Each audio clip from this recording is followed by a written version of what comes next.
Years of the playoffs for the first time since 2007, and we are ready to work. Brady throws, pass caught, Evans touchdown. I'm gonna put the dagger in him. Watch. Breeze dropping at the pass. Oh, it's intercepted, and the Bucs have the ball. The Buccaneers will head to Green Bay, Wisconsin. Mahomes got wrong, and he looks totally dazed. Mahomes is being helped off the field. If the Chiefs get a first down, the game's over. They're going for it. They flood it right. Caught Tyreek Hill. Stays in bounds. Chad Henne out of the bullpen. San Francisco Sunday, man. San Francisco Sunday. Got Scotty Miller in the open. Makes the catch. Scotty Scooter Miller. The Bucs lead 20-10. Let's go. Steps up, scrambles, throws late, over the middle, incomplete. My goodness. Kick it. I'm a little surprised they didn't actually go for it on fourth down there. 3rd and 4 for Tampa Bay with the ball at their own 37. 4 yards for Tampa Bay to go to Super Bowl.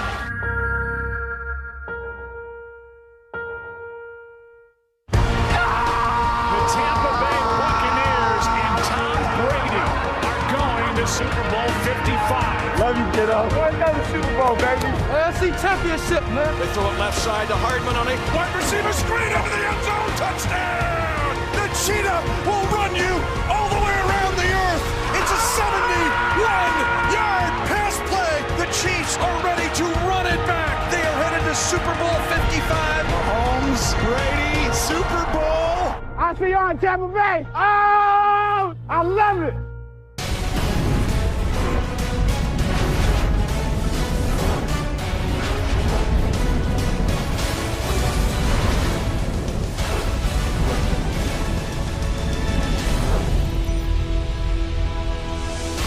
Welcome to NFL Total Access presented by Bolt 24 and welcome to Super Bowl week. I'm your host, MJ Acosta-Ruiz. This is it, the final stretch until someone is hoisting the Lombardi Trophy on Sunday. We have Maurice Jones-Drew in studio with me today, David Carr and LaDainian Tomlinson on deck as well. Listen, I know it's different this year, but I promise you, we'll make you feel like you're there. Hey, we've got you from the Total Access studio all the way to Tampa Bay. Opening night media availability, very different this year in the middle of a pandemic. Still, though, this Super Bowl will include many notable firsts. It will be the first ever Super Bowl matchup between the last two quarterbacks to win a Lombardi. And then there's this, 18 years, 45 days. That's the biggest age difference between starting QBs in Super Bowl history. Speaking of the QBs, there's Tom tweeting this picture out. That ring light, though, this year's a little different than the others. Yeah, Tom, you can say that again. When to walk away? That's a good question. I think I'll know when it's time. So I don't know when that time will come, but I think I'll know, and I'll understand that I gave everything I could to get to this game. So obviously we're one game away from the ultimate goal in this sport. And I've been a part of that ultimate goal 6 other times. So they're all different. They've all meant something a little bit different to me. They've all been very unique in their own way. It'd just be cool to accomplish it this time. He's the same way as I am. He's going to leave everything he has on the field every single time he's out there to win. And he doesn't care what it takes. He doesn't care if he has to throw for 400 yards or if he has to throw for 100 yards. He wants to win. And I feel like I have that same mentality. Is I just want to win no matter what happens and how it happens. As far as different, I mean, it's just I don't necessarily know yet because I'm still growing, and I mean he's still getting better and better. And so I just try to do whatever I can to win, and I know he's pretty much the same way. All right, for a preview of Super Bowl opening night presented by Bolt 24, let's bring in Steve White. And Steve, walk us through this, my friend, because you're in Tampa Bay, so you're our proxy basically at this point. It's different for us watching from here, but how does it feel? How does it look in Tampa? Well, I'm here at Raymond James Stadium, and believe it or not, some folks around the country aren't going to like this or feel sorry for me, but it's about 50 degrees, and we've got some really righteous winds here in Tampa. It's going to be this way the next few days. Game day is going to be in the 60s, but it could actually rain. But you ride around Tampa, it seems like it's a regular Super Bowl. You can tell the big event is here. Big tents everywhere, stages, signage. But as you know, this is not a normal Super Bowl, and it was most evident today, the opening day media day. As we know, the Kansas City Chiefs, they're still still in Kansas City, where they'll remain until Saturday. This is going to be like a regular season road trip, with them not arriving to the Super Bowl city until the day before kickoff. Now, for Tampa Bay, they're the first team to host the Super Bowl in their home city, and Tom Brady spoke about the advantages of being at home. He said his family has been gone for several days, and they won't be back until this weekend, so he'll be locked in watching film, getting ready for everything here. He also mocked the fact that he was talking to reporters through a computer, where normally the previous 9 times the poor guy's been to the Super Bowl, he's dealing with crowds at a stadium or arena, people wearing wedding dresses and things like that. And lastly, MJ, you can see in this football stadium, there are cutouts everywhere. There's going to be about 24,000 fans here come Super Bowl Sunday, but they are going to be socially distanced by some smiling cardboard faces all over the place. Steve, can you find my cutout? It's in there somewhere. It's like a little world. Where's Walter? Yeah. Where's MJ? Steve White. Yeah, right on that, MJ. Please. Thank you. Goff well protected, bounces in the pocket. He sends one deep to the end zone. Leaping effort. He brought it in. Stafford stepping up now, rolling right, loading and throwing deep. Jump ball. Cephas makes the catch. Touchdown, Detroit Lions. Goff rolls away from it, throws front right pylon. Cooper Kupp makes the catch, and it's a touchdown. Stafford throws deep right side. Wants Marvin Jones. Got it. Touchdown, Detroit Lions. Stafford to Jones, 43 yards. A blockbuster quarterback trade, and we're not even in the offseason yet. Here are the trade details that Matthew Stafford heads to the Los Angeles Rams. The Detroit Lions, meanwhile, await Jared Goff along with 2 first-round picks in 2022 and 2023, plus a third-rounder in this year's draft. All right, let's welcome in Maurice Jones-Drew, David Carr, and LaDainian Tomlinson with me as well. And guys, early on our call, we have a lot of thoughts here about this Matt Stafford, Jared Goff trade. Let's do our best to kind of fit it in here. We only have an hour show. Specifically, though, the details of what the Lions are getting. MJD, quite a haul. Did the Rams give up a little bit too much here? I'll say this is strictly a football decision. A lot of people kind of taking it personal. I know with the Sean McVay comments and the Leslie comments, it was strictly about football. And the Rams want to win now. They don't want to win next year, 5 years from now. They were trying to win now, and they know that getting Matthew Stafford is going to be tough to try to get that kind of guy in the draft in the next couple of years to help them win. So they were willing to do whatever it took to get their quarterback that they felt will help them push them over the top. And that's what they did. Yeah, I agree with MJD. I don't think that there's enough picks that you can give up for a guy like that. If you're in a position that you already know you have a Super Bowl ready team, they were there a couple of years ago, and Sean McVay wakes up every day and remembers that he scored 3 points. And every time he plays a team that plays the same style of defense, think about Brian Flores in Miami and what they did to Jared Goff this year. Every time he plays against that team, he's reminded of their failures. And he's reminded of the quarterbacks just coming up short. And you look at this football team, there's no weakness outside of the quarterback position not being able to transcend X's and O's. Unless you have a guy that's a Peyton Manning or a master at the offense that can really get you in and out of every play, can have an answer for every blitz, can just move your team down the field, then you have to have a guy that has the ability of a Matt Stafford that can do both, that can make plays outside the X's and O's with his arms, with his talent that he possesses. Jared Goff was always a guy that was going to be a product of what's around him. And so they had to move on. They had to make this decision. Basically, for me, these first-round picks, this third-round pick, that's just depth for a Super Bowl-ready team. This is basically Matt Stafford for Jared Goff. Great win for the Rams. Yeah, I agree with David. In this situation, when you look at the Rams, you have to ask yourself, what is the Super Bowl worth for them? A team that's in this position, as David and MJD alluded to, they're ready to win now. This strictly is a football decision. So you bring in a guy like Matthew Stafford that you feel like is going to help you get over the hump. You just experienced the Super Bowl a couple of years ago, so you know what it takes. And if I'm a guy in that locker room, Aaron Donald, Jalen Ramsey, I love this decision to go out and get Matthew Stafford because, as you guys know, when you're that close to a Super Bowl, you believe that you got what it takes to get it done. And at the same time, you're sitting there looking at the quarterback position with a side eye like, man, this dude ain't getting it done for us. So you bring in Matthew Stafford, and now that boosts the morale of everybody in that locker room and the belief and the confidence that they can get it done now. Yeah, I'll say this, and it was like who won the trade. I think both teams won, right? right? The Detroit Lions have a starting quarterback and multiple picks to kind of rebuild their team the way they want to. And the Rams, like we said, are in win now mode. So now you have a guy to help you win now. That permeates throughout your locker room. I think both teams win. You don't have to draft a guy right away. You could draft a guy in the first round. He could sit for a couple years behind Jared.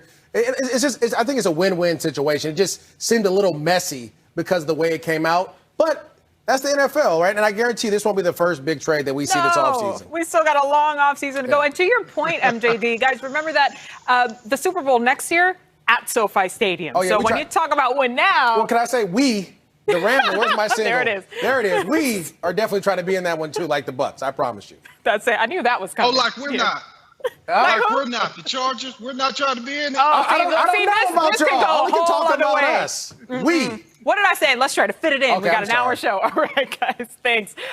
Meantime, Aaron Rodgers caused some questions regarding his future in Green Bay after the loss to the Bucs in the championship game. Today, the Packers general manager, Brian Gutekunst, clarified Rodgers' future with the team, saying he would absolutely not trade Rodgers. Plus, he denied a report the Rams made a run at him and added a strong endorsement for the presumptive MVP. I will say this, we're really excited, not only for next year, but the years to come. I mean, he's playing at such a high level that he always has. And I think, this year was a special year. It didn't finish like we wanted to finish, but I think everybody's, purely, motivated to get back. And I think, like I said, I don't think there's anything that we have to do. He's our quarterback and he's our leader. Our NFL insider, Ian Rappaport, joins us now. And Ian, all right, was Aaron Rodgers ever going to play for a team other than Green Bay?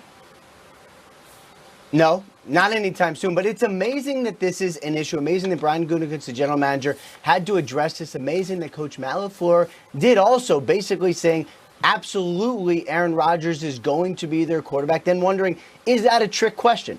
It's actually not, of course, because Rodgers, as we know, gave some doubt to his future being with the Packers or even just his future playing in his post-game press conference right after the season. That's why we're all talking about this, a clear sign that Rodgers was not thrilled. Could the team do something contractually, maybe lock him in for an additional year, give him some guaranteed money in 2022 to make him feel a little better? Obviously, that's something we will be tracking.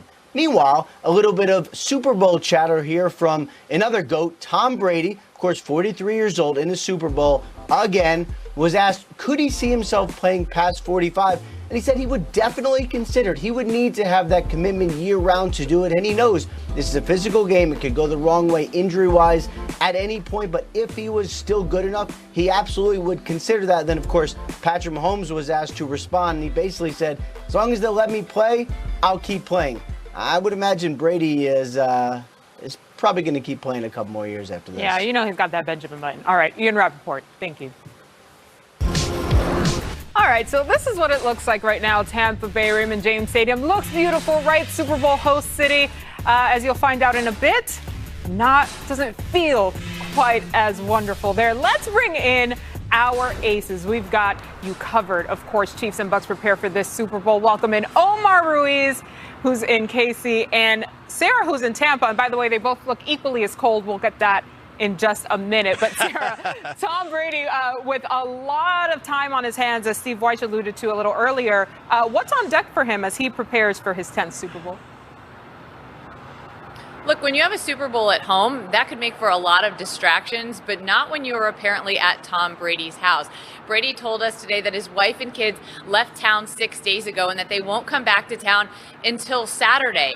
That means that he says he has more time to prep than he has ever had before. He said it's more time to study, more time to watch film, and more time to process things. His offensive coordinator, Byron Leftwich, told us that Tom is the kind of player that wants to get his hands on as much information as possible. Now, I mentioned Giselle and the kids are going to come back to town on Saturday. So will Tom's parents. They have only seen their son play in one game in person this year. They came here and watched when the Saints were in town taking on the Bucs, and that was the Bucs' worst loss of the entire year. Now, of course, a redemption could be right around the corner because I'm sure all would be forgiven if they are hoisting a Lombardi on Sunday night. And don't worry about the Brady family. When they all get to town, there's plenty of room. He's renting Derek Jeter's mansion that is 22,000 square feet on the water, so plenty of space for everyone to spread out, MJ. Yeah, just a casual, modest, multi-million-dollar mansion for everybody to huddle up in. All right, Omar, let's get over to you in KC. Some concerns here for the Chiefs, including some COVID-19 designations. What are you hearing from Chiefs camp? Yeah, backup center Daniel Kilgore and receiver Demarcus Robinson have been placed on the COVID-19 list, although our Ian Rappaport reports that neither has tested positive for COVID-19. Instead, they're considered close contacts, which means if they continue to test negative, they could play on Super Bowl Sunday. Travis Kelce saying he couldn't imagine not being able to play in the Super Bowl because of COVID. So he's certainly hopeful that his guys get back in time. Now, this Kilgore status complicates an already depleted offensive line situation for the Chiefs after left tackle Eric Fisher tore his Achilles in the AFC Championship game. Mike Remmers, who was filling in at right tackle for the injured Mitchell Schwartz, will now move over to left tackle. So this is a situation that the Chiefs have really been dealing with all year, that offensive line shuffle that will now continue into the Super Bowl as they get ready to face Tampa Bay's ferocious front seven. Oh, still this matchup gives me goosebumps, but you guys have it for a different reason. 25 degrees in KC, about 50 in Tampa. Not what we expected. You two go get warm. We'll see you the rest of the week. Appreciate you both. All right, the Chiefs looking to put a definitive stamp on their Run It Back tour. The NFL has not had repeat champion since 2003-2004 Patriots' longest drought in NFL history. Tom Brady trying to keep that marker for himself. Patrick Mahomes trying to turn Chiefs Kingdom into Chiefs Dynasty. So MJD, David, and LT, come on in here. So over the past couple of weeks, we've touched on how these two teams will have to outduel, outplay, outmatch the other one. But let's start with the defending champs. What will the toughest obstacle be to repeat a Super Bowl here for the Chiefs, David?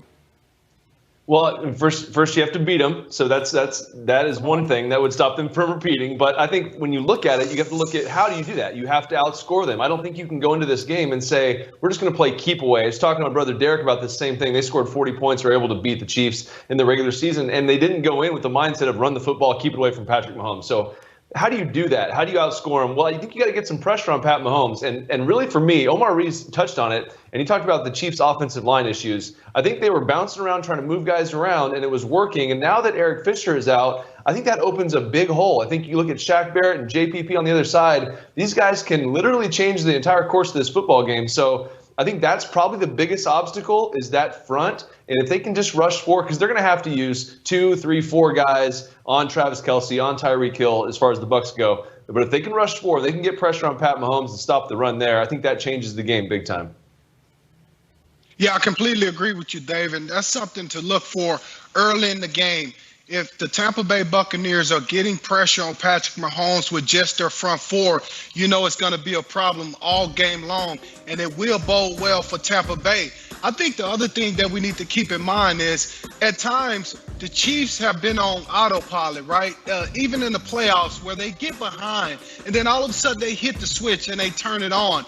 I'm not so sure they can do that in this particular game. Remember, the first game that they played, the Chiefs only scored 7 points in the second half. The Buccaneers actually played really well in the second half. And so as football players, you guys know the confidence is there if you know that you have stopped this team and you have what it takes to stop them. So I believe with that said, the Chiefs will have to get off to a good start in this football game. I want to respectfully disagree with both you guys. I don't think there's a way the Chiefs stumble or not, to be honest with you. I mean, let's just go back to last year in the playoffs against the Texans. They were down 24-0, and they ran off and won. The Super Bowl last year, they were down to the Niners, who had a great running game and a great defense and came back and won. And then the AFC Championship game against the hottest team in the NFL, the Buffalo Bills, you go down 9-0 and you run off 30 straight points. To me, they just have too much firepower, too much talent offensively. That puts too much stress on Tom Brady as an offense, having to have to score every play, and then that defense to have to play perfect every play. Now, let's be honest, the Bucs defense will have this chat later. They've balled out this throughout the playoffs, but they balled out by playing strictly man-to-man coverage. Who are you going to lock up with Travis Kelce? Because he already beat Tre'Davious White. Who are you going to lock up with Tyreek Hill? Those are the questions that you have to ask. I just think the Chiefs have too much firepower. Guys, earlier we were talking about what Sarah Walsh just told us, and Tom Brady having all of this time to sort of study the game, maybe getting his head. And LT, when I spoke with McCole Hardman earlier on the NFL IG page, he said exactly what you did. There is such thing about over-preparing. He says that for them, they just need to stay focused, do what they do best to go out and make sure that they become back-to-back champions. All right, guys, thank you.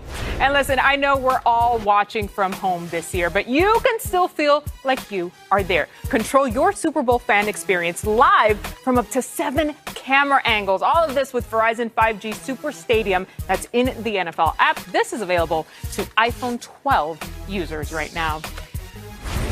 We have some very special guests all this week on NFL Total Access. Tuesday, Hurts so good because Jalen Hurts is here. Will a new head coach mean a new direction in Philly? Plus, no one has better access, total access to Super Bowl 55 than our own 55, Willie McGinnis, who will have daily reports live from Tampa. Wednesday, we'll be joined by a couple of stone-cold ballers. DC's rookie sensation and quarterback nightmare Chase Young, and that truck moonlighting as a tight end in San Francisco, George Kittle, will join us. But first, 2 guys with a major say in who wins on Sunday. Competing pass catchers Travis Kelce and Mike Evans with the playmaker Michael Irvin. That's next on NFL Total Access. Hey guys, I'm Naeem Hines of the Indianapolis Colts, and this is today's Black History moment. Tony Dungy, he went undrafted and played for the Pittsburgh Steelers, won a Super Bowl championship there, and then going into his coaching career, and he ended up becoming the head coach of the Tampa Bay Buccaneers, and he really implemented the Tampa 2 scheme.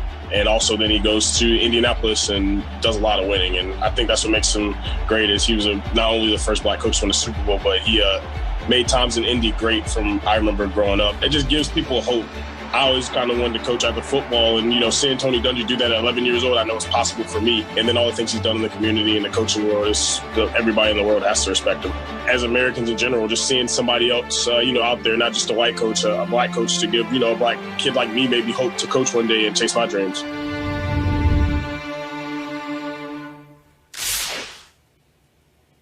Yes, from the first Black head coach to ever win a Super Bowl to the Black QB who won MVP of the last Super Bowl, Patrick Mahomes. We told you earlier in the show what's standing in the Chiefs' way of winning another Super Bowl. One thing we know for sure, it's not Travis Kelce. Yep.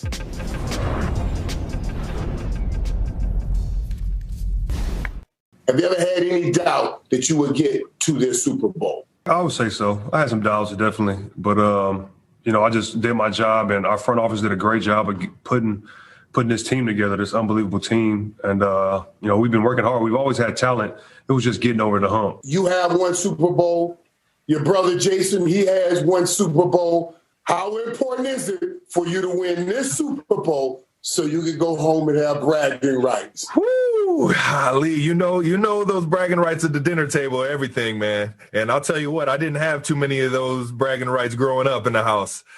Him being 2 years older than me, I got pushed around a little bit. Obviously, it worked out for the better, but I think this one might take the cake. You actually mark your moments with tattoos on your body. This moment, playing in a Super Bowl at home, is as big as they get. Yeah. Well, how will you mark this moment if you win Super Bowl 55? Where would you mark it on your body? If we win, absolutely, I'm getting a Lombardi somewhere on me.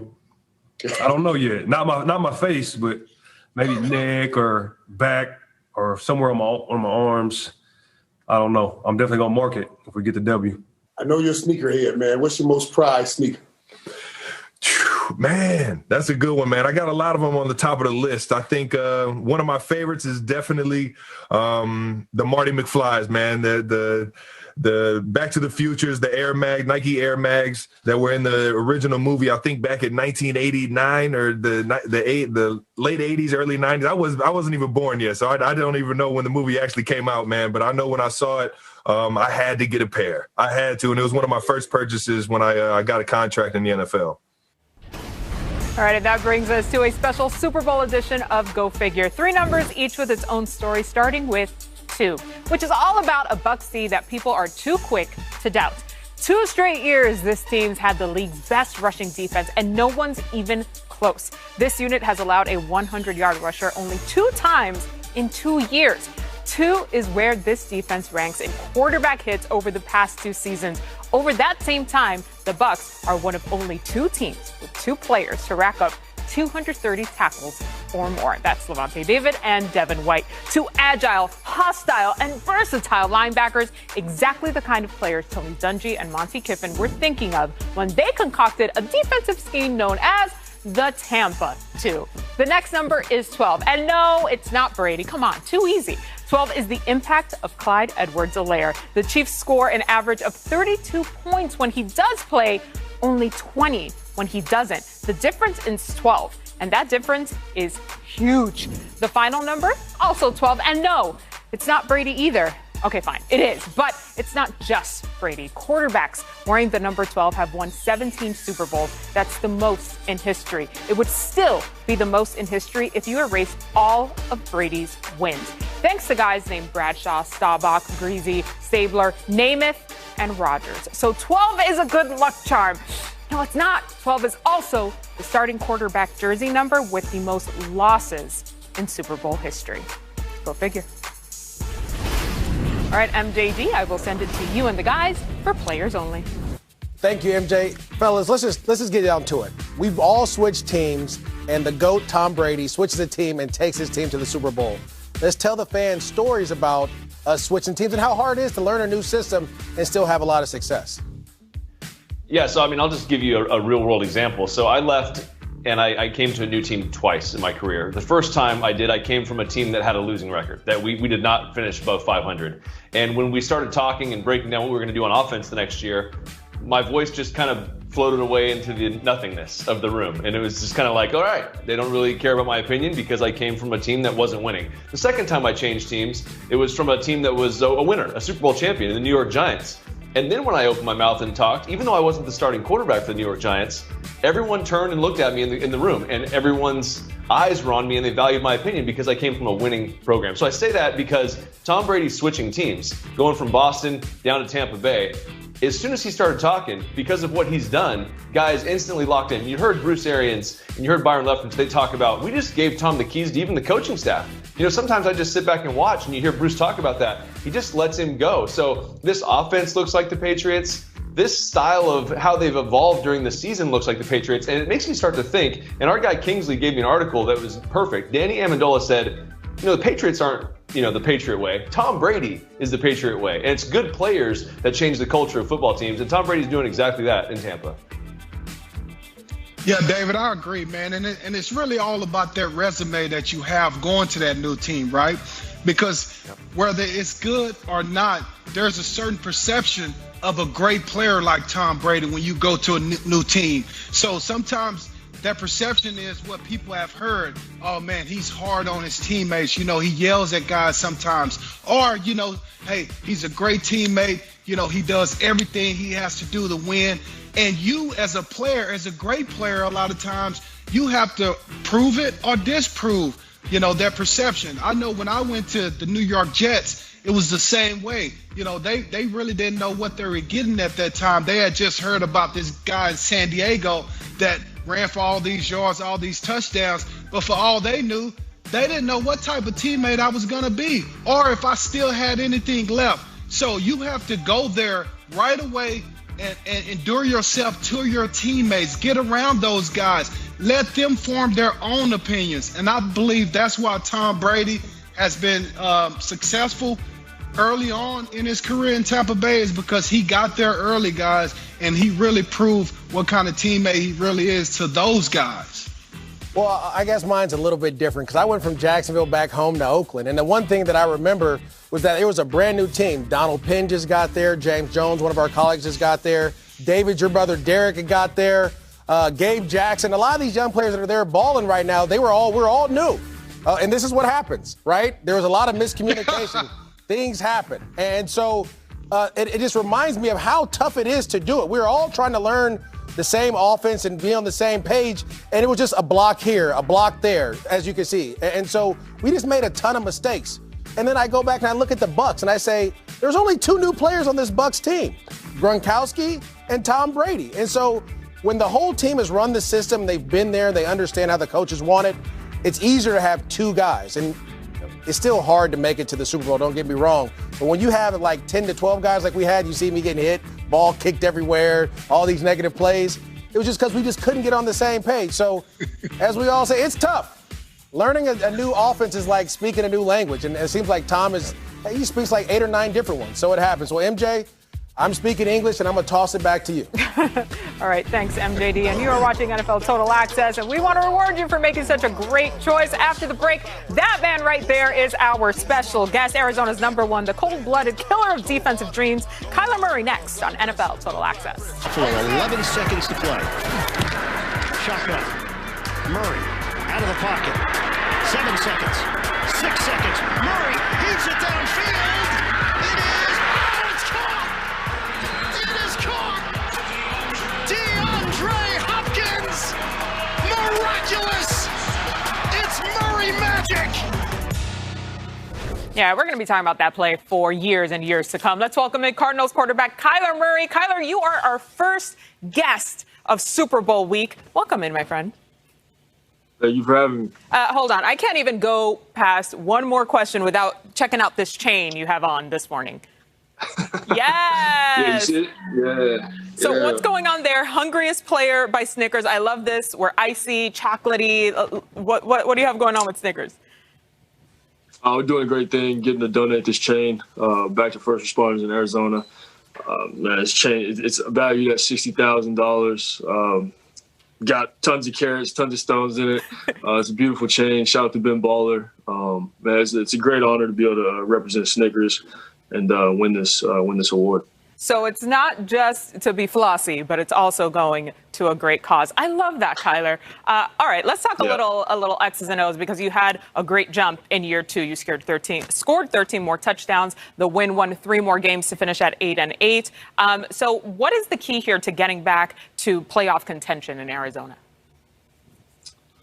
I think it comes down to taking the little things, by really respecting the game. Doing all the little things right. I think we led the league in penalties, and that's not winning football. It's not championship football. And like I said, we showed a lot of flashes, but, I think there's a lot of work to be done. And I hope, we can come back with that sense of urgency and understand, there's a lot of work that needs to be done, because, our division, I think we play in the toughest division in the NFL, and it's only getting tougher. So the urgency has to be super high. One aspect here, you didn't get to touch the field, but virtually at Pro Bowl, you did get to show out a little bit. You actually brought home the MVP trophy for the NFC with a 32-12 win in Madden 21. What was that like for you? What was NFL Pro Bowl like for you this year? It's a dream come true to be, in the Pro Bowl. Obviously with, COVID and stuff like that, not being able to play in it was unfortunate, but I was just glad to be a part of this deal we put together, man. I think we put on a great show with those guys that's on the TV right now. It was a lot of fun, and I was excited to be a part of it. You guys look just like big kids having a blast. Playing against each other was one of my favorite parts of the weekend, no doubt. Now, listen, you are part of this very talented next generation of QBs, headlined, of course, by Patrick Mahomes, who's back in the Super Bowl. When you watch Mahomes play, is there anything that you glean from his style that you can adapt to your own? Speaking of Madden, he's got this trait. It's called bazooka. Like he's got the ultimate. He can throw it as far as he wants. So I think, mixed with the guys around him, man, he's obviously a great player. And I'm obviously trying to get to where he's at right now, man. He's been in 2 Super Bowls now. He's won MVPs. Like he's obviously doing everything right. He's only trending up. So he's a great player, like I said. And obviously, we're trying to get to the Super Bowl. And be able to compete at the highest level. Kyler, thank you so much for rocking with us. We're really excited to see what's to come next year, as you said, in a very tough division, and of course with your Cardinals team. Thank you for having me. All right, here's a preview of the lineup of guests we'll have on Total Access the rest of the week. Tuesday, we've got Eagles QB Jalen Hurts. On Wednesday, George Kittle and Chase Young will both be joining us. Then Thursday, we'll welcome Stephon Diggs and Russell Wilson. And we'll round out the week Friday with Russ's teammate, Jamal Adams. And we've got an unpopular theory to examine, and it goes a little something like this. If the Tampa Bay Buccaneers win Super Bowl 55, it won't be because of Tom Brady. There, we said it. And now we'll explain it after the break on NFL Total Access.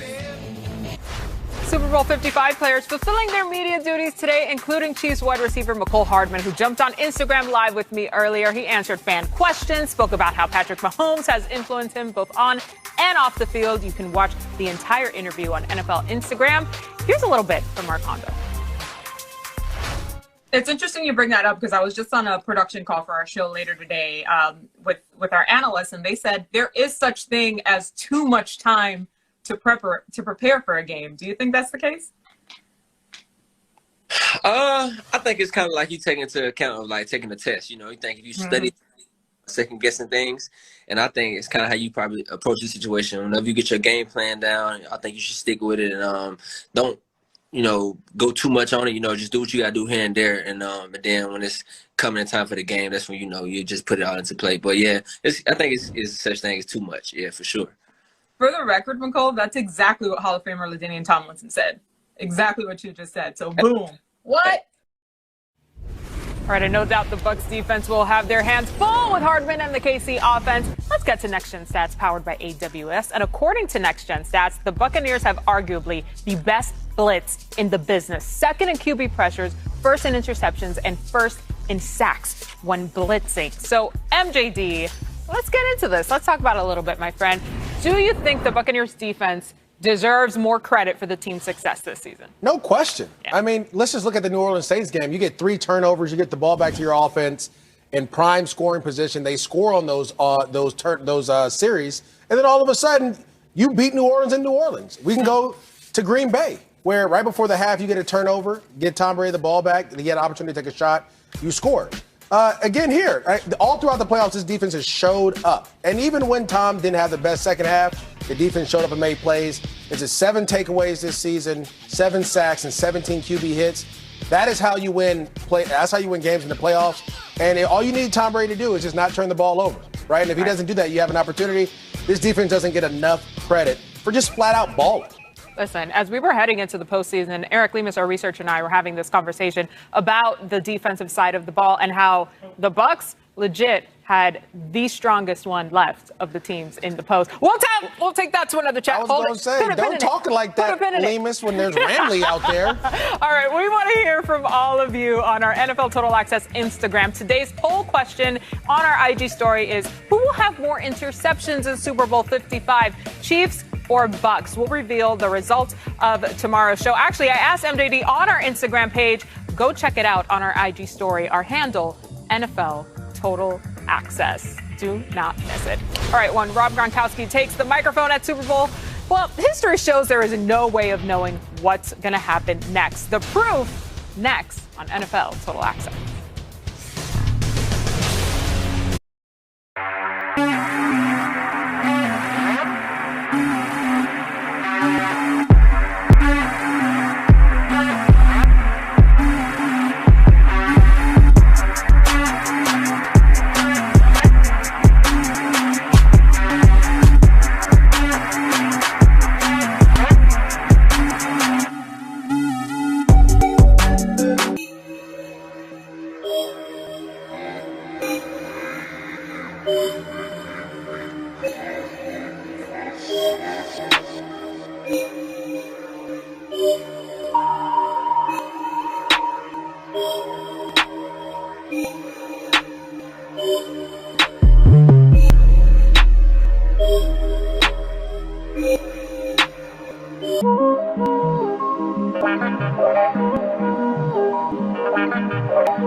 you're a young athlete and you play any sport and you don't look up to guys like Tom Brady, then you're crazy. I grew up watching him play, and he's still here playing, and he's still at the top of the game.